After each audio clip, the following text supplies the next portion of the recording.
하나님 말씀은 구약성경 신명기 19장 8절에서 13절까지입니다. 우리 같이 한 목소리로 함께 읽겠습니다. 내 하나님 여호와께서 내 조상들에게 맹세하신 대로 내 지경을 넓혀 내 조상들에게 주리라고 말씀하신 땅을 다 내게 주실 때 또 너희가 오늘 내가 너희에게 명하는 이 모든 명령을 지켜 행하여 내 하나님 여호와를 사랑하고 항상 그의 길로 행할 때에는 이 셋 외에 새 성읍을 더하여 내 하나님 여호와께서 내게 기업으로 주시는 땅에서 무죄한 피를 흘리지 말라. 이같이 하면 그의 피가 내게로 돌아가지 아니하리라. 그러나 만일 어떤 사람이 그의 이웃을 미워하여 엎드려 그를 기다리다가 일어나 상처를 입혀 죽게 하고 이한 성읍으로 도피하면 그 본 성읍 사람들이 사람을 보내어 그를 거기서 잡아다가 보복자의 손에 넘겨 죽이게 할 것이라. 내 눈이 그를 긍휼히 여기지 말고 무죄한 피를 흘린 죄를 이스라엘에서 제하라. 그리하면 내게 복이 있으리라. 아멘. 지경을 넓혀 주실 때 이제 약속의 땅인 가나안 땅을 이제 바라보고 있는 이스라엘 자손들에게 이제 그들이 가서 그 땅을 정복해야 하고 또 마침내 그 땅이 이제 안정이 되고 또 확장이 될 것입니다. 그러니까 1차적으로 들어가서 안정이 되었을 때에 새 성읍을 구별하여 이제 부득이하게 자신이 원치 않게 사람을 죽이게 된 경우 이제 그들로 하여금 보복자들의 손에 죽지 않도록 피할 수 있는 길을 열어주도록 이야기를 했습니다. 그것은 이스라엘 공동체의 생활의 원리가 바로 관용과 용서라고 하는 것을 가르쳐 준다고 했습니다. 그런데 지금 이제 8절에서는 여호와께서 지경을 넓혀 주실 때에 대해서 말씀을 합니다. 그러니까 하나님께서 이들의 조상들에게 약속하신 그 지경이 있는데 그 지경을 넓혀 주실 때가 있을 것이다. 그리고 말씀하신 땅, 그러니까 모든 땅이죠. 말씀하신 모든 땅, 그것을 다 주실 때가 있을 것이다. 그런데 여기서 우리가 바로 이스라엘 자손들의 지경에 대해서 알 수 있는 것은 이스라엘 자손들의 지경은 우리들의 사실은 인생을 살아가면서 우리의 기업과 관련지어서 생각할 수 있습니다. 우리들 각자에게 또 우리 그리스도인들의 삶 속에 주어지는 기업은 우리들이 알아서 그냥 땅을 넓혀가고 사업을 확장시켜가고 이렇게 해서 되는 것이 아니라 먼저 하나님의 약속 안에서 이루어진다고 하는 사실입니다. 우리가 태어나서 그리고 이제 성장하고 또 사회에서 우리들이 각자의 전문 분야에서 맡은 바 소임을 다 하게 되는데 그 분야에서 각자 이렇게 지경을 넓혀가는 그 일은 하나님의 약속 안에 있다는 사실입니다. 이것은 운명이라고 할 수 없습니다. 왜냐하면 하나님께서 주신 그 약속, 그래서 그 기업의 한계라고 하는 것은 사실은 무한히 확장되어 있거든요. 근데 하나님의 약속은 항상 나 자신의 존재와 그리고 나의 사명과 관계되어 있습니다. 그러니까 내가 내 존재가 변한다면 그리고 내 사명이 바뀐다면 이것은 끊임없이 확장되어 가는 거죠. 그것의 결국은 하나님 나라입니다.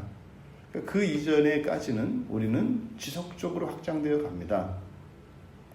그런데 이렇게 지경이 넓혀지는 것과 이렇게 지경이 넓혀질 때 우리들이 지켜야 할 것이 있습니다. 지켜야 할 것. 이렇게 지경이 넓어졌을 때 지켜야 할 것, 그것이 이제 5가지로 우리에게 주어집니다. 거기에는 우리들이 해야 될 의무가 있고 또 마지막으로 거기에 대한 하나님의 약속이 있습니다. 그 첫 번째가 오늘 내가 너에게 명령한 모든 명령을 지켜 행하라는 것입니다. 이렇게 행하게 될 것이다. 이렇게 되어 있는데 지켜 행하라. 그런데 이 모든 명령을 지켜 행하는 목적이 무엇이냐? 그것을 두 가지로 밝히고 있는 겁니다. 첫째, 9절의 하반절에 여호와를 사랑하는 것입니다. 여호와를 사랑하기 위한 것입니다. 그러니까 여호와를 사랑한다는 것은 바로 지금 모세가 여기서 명령한 이 말씀들을 지켜 행하는 것이 사랑하는 거예요.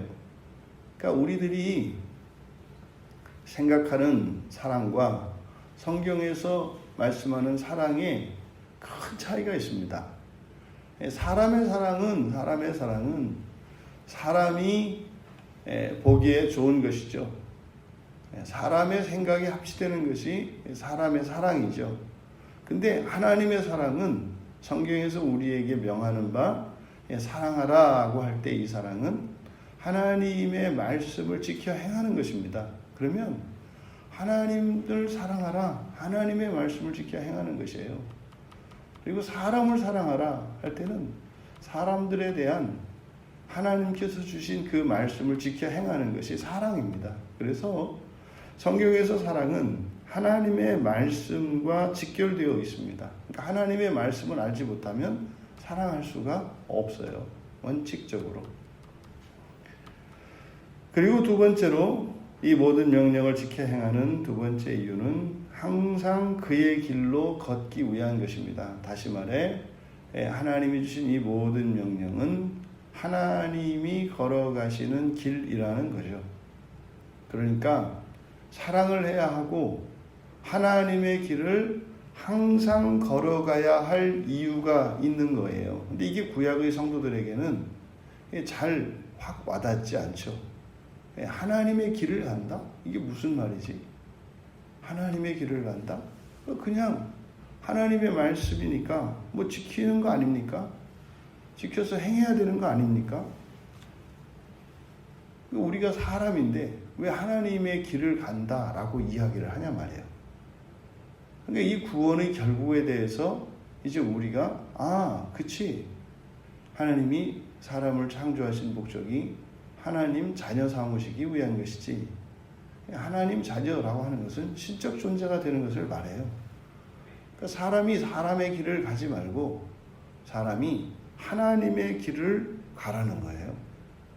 이것은 무엇입니까? 바로 이스라엘 자손들을 향하신 하나님의 구원의 계획이 무엇인가를 가르쳐 주는 거죠.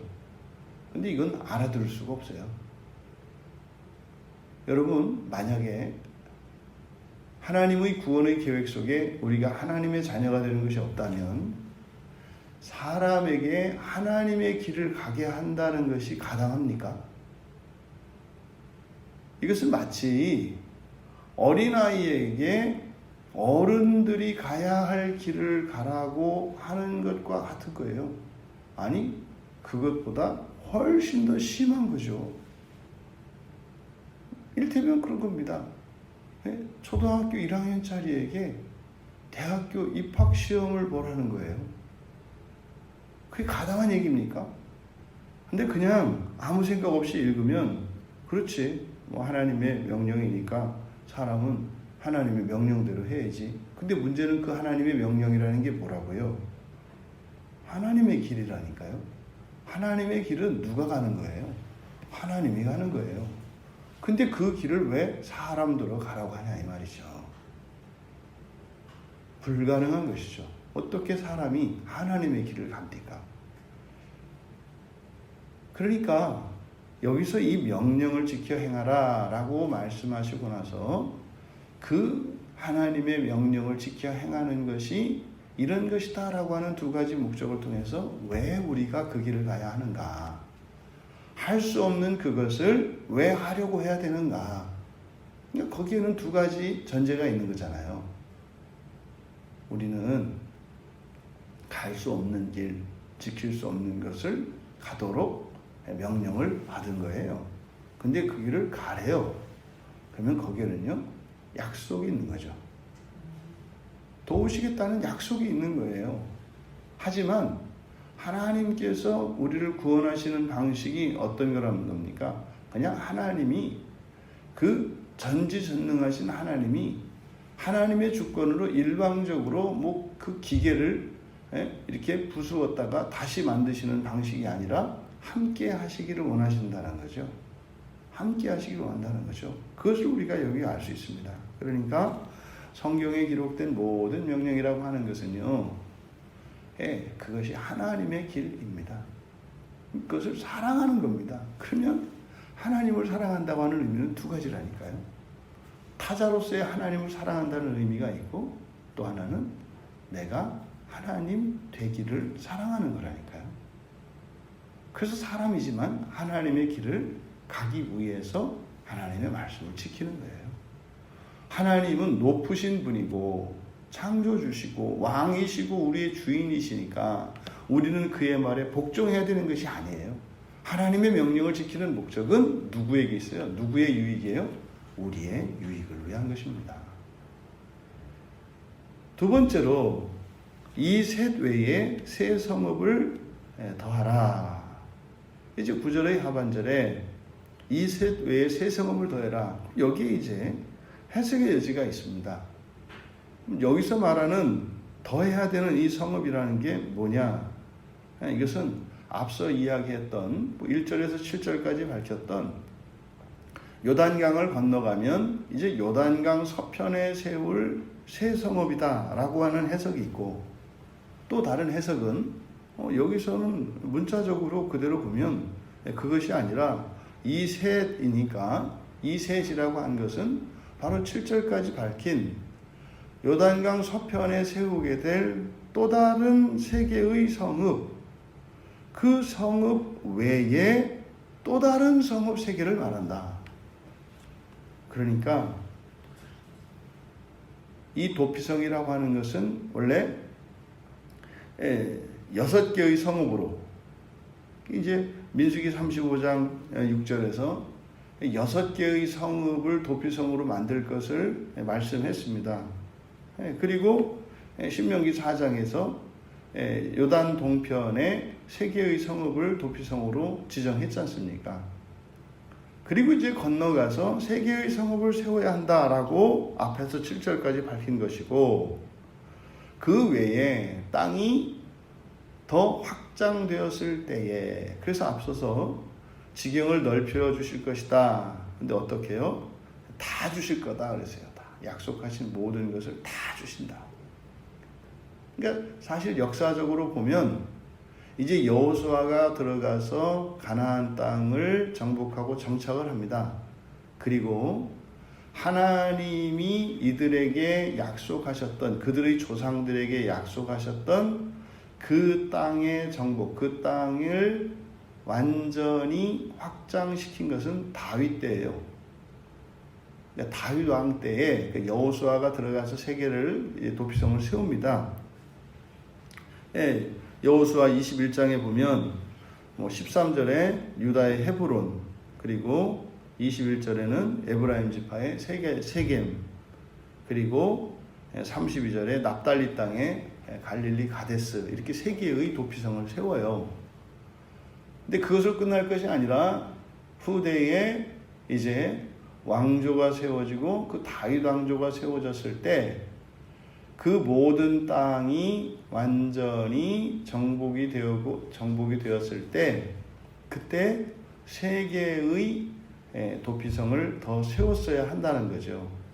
그러니까 다윗 때에 아마도 이제 역사가들은 그 군주들이, 지방 방백들이 세우지 않은 것으로 이렇게 이제 해석을 합니다.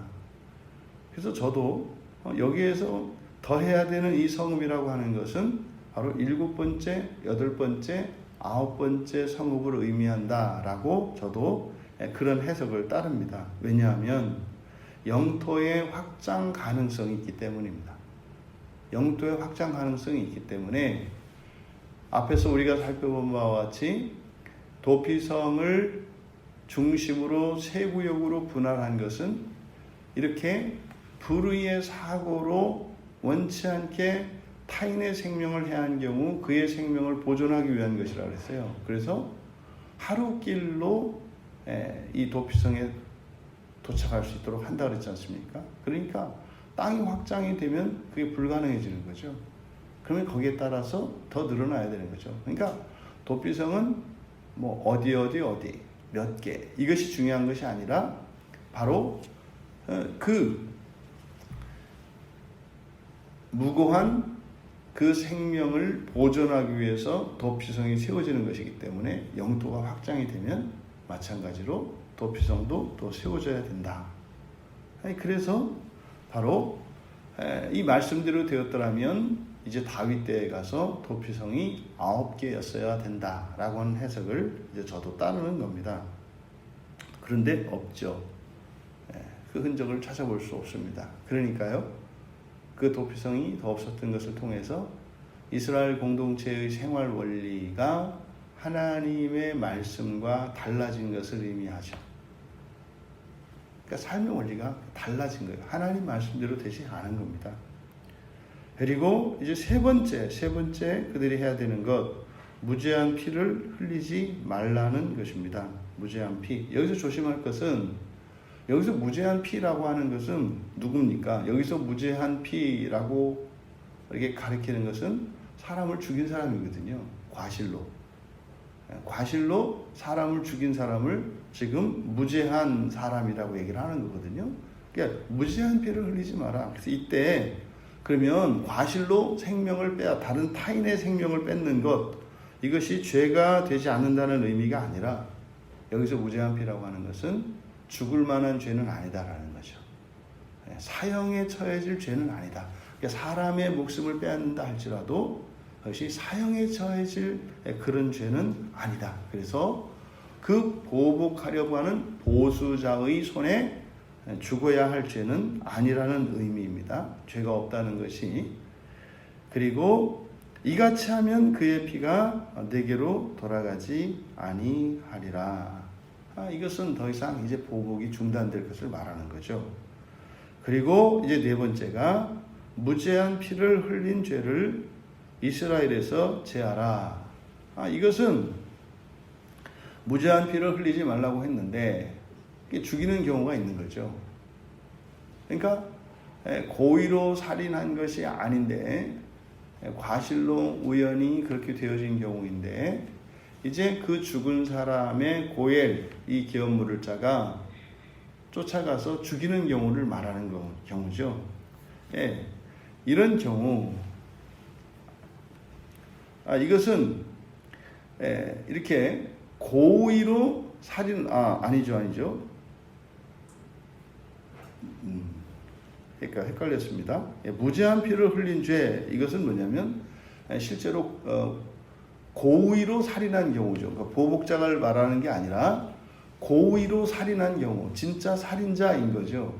의도적으로. 왜냐하면 11절에서 미워하고 엎드려서 기다리다가 일어나서 상처를 입혀 죽이는 거예요. 그러니까 요거는 이제 살인 강도를 말하는 겁니다. 의도적으로 살해할 의도를 가지고 음모를 꾸며서 그를 공격하여 상처를 입히고 죽게 되는 거죠. 그래서 이것은 실제 살인자를 말하는 겁니다. 이런 살인자의 경우에 그가 도피성으로 도망간다 할 때 도피성은 그를 보호하면 안 된다라는 거예요. 이제 그런 경우에는 어떻게 하느냐?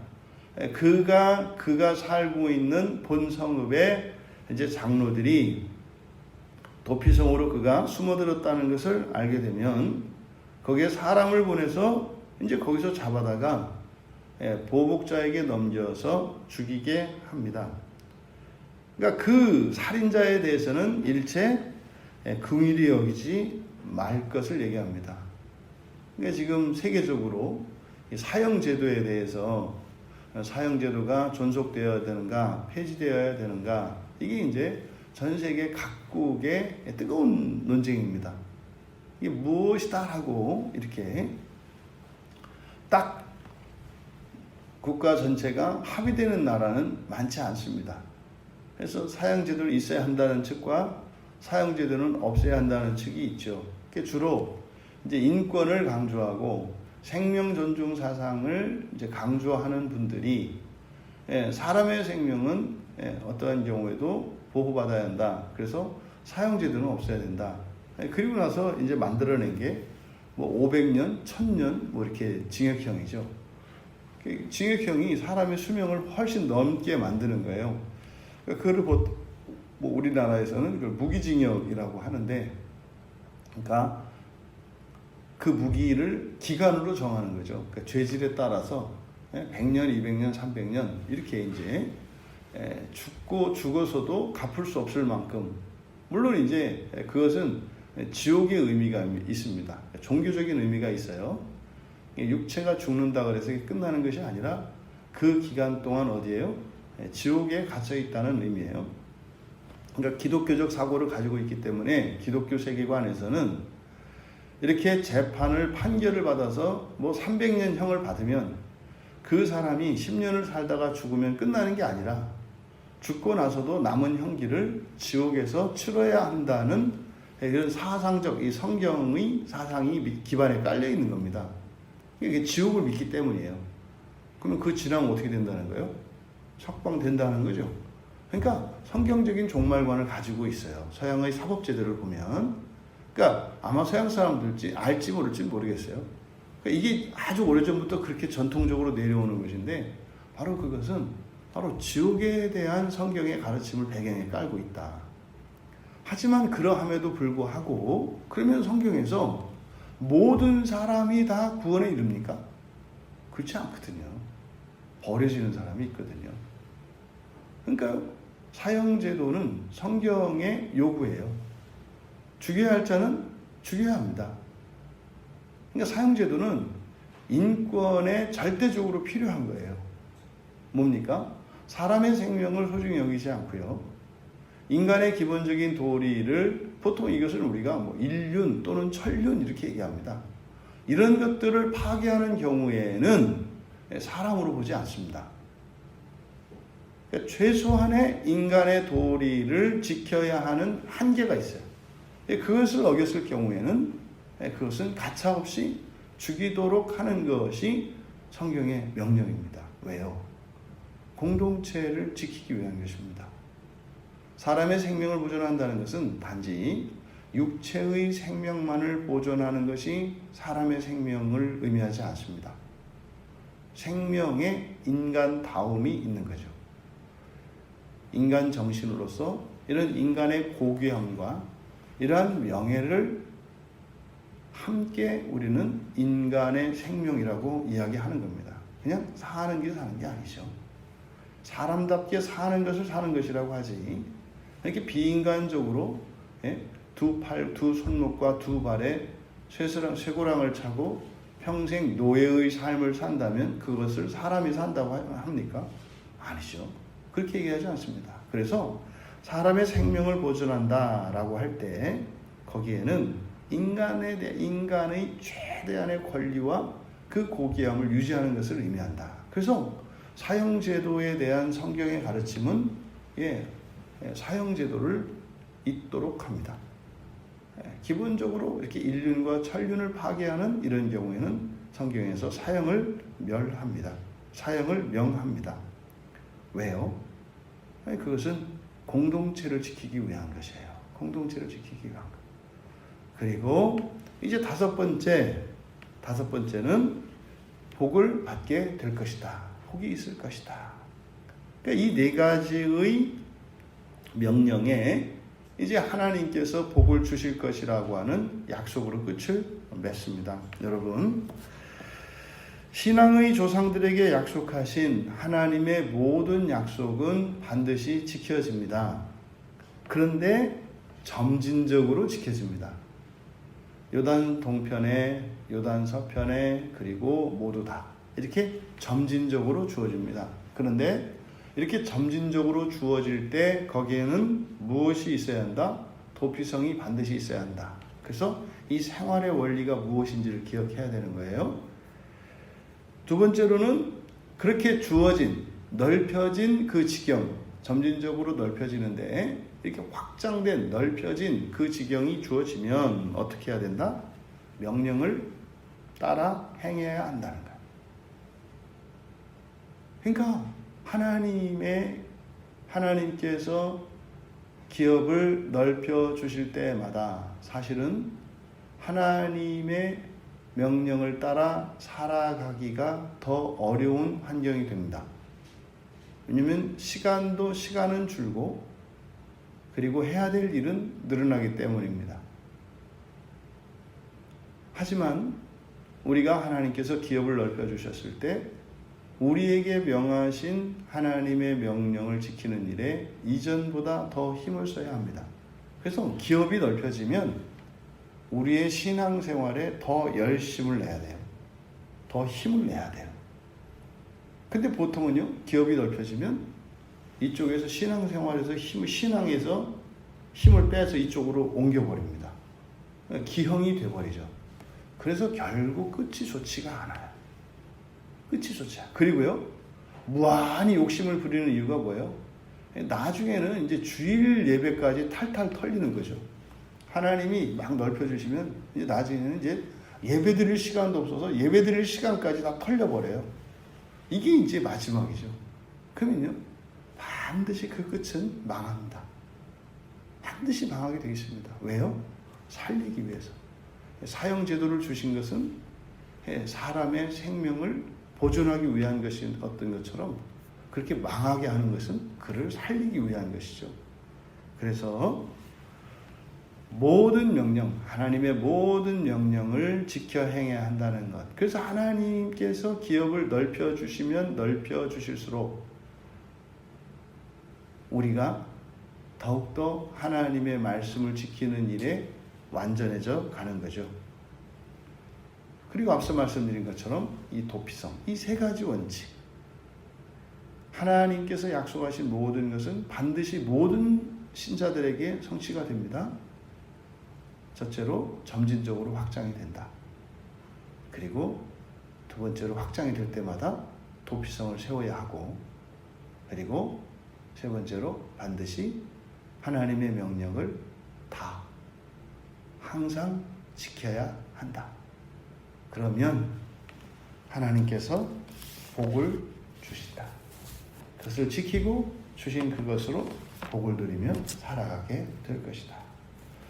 이스라엘 자손들에게 주신 지경을 넓혀주시는 이 원리를 따라 어떻게 우리가 넓혀주시는 지경을 지켜야 할 것인지, 또 우리가 점진적으로 하나님께서 우리의 지평을 넓혀주실 때 우리가 무엇을 주의해야 할 것인지를 가르쳐 주신 이 말씀이 우리 모두에게 정말 하나님의 법대로 지켜지는 법이 되고, 그래서 하나님이 여러분의 인생을 부욕해 하시며 점진적으로 확장시켜 주실 때에 더욱 하나님의 자녀로 온전해져 가는, 그래서 그 복을 자자손손 누리시는 여러분 모두 되시기를 주님의 이름으로 축원합니다. 존귀하신 하나님께서 이스라엘 자손들에게 주신 이 기업의 원리를 통해 오늘을 살아가는 저희들에게 도전을 주신 것 감사합니다. 너무나 많은 사람들이 하나님으로부터 복을 받고 하나님께서 기업을 넓혀주실 때에 번번이 넘어지고 실패하는 이유가 무엇인지 알게 되었습니다. 사랑하신 주의 자녀들에게 복을 주시고 은혜를 내려주셔서 하나님께서 주시는 그 복과 확장시켜 주시는 기업이 주님 오시는 날까지 대대손손 물려지며 복된 삶을 살아갈 수 있도록 축복하여 주시옵소서. 감사하며 예수님의 이름으로 기도하옵나이다.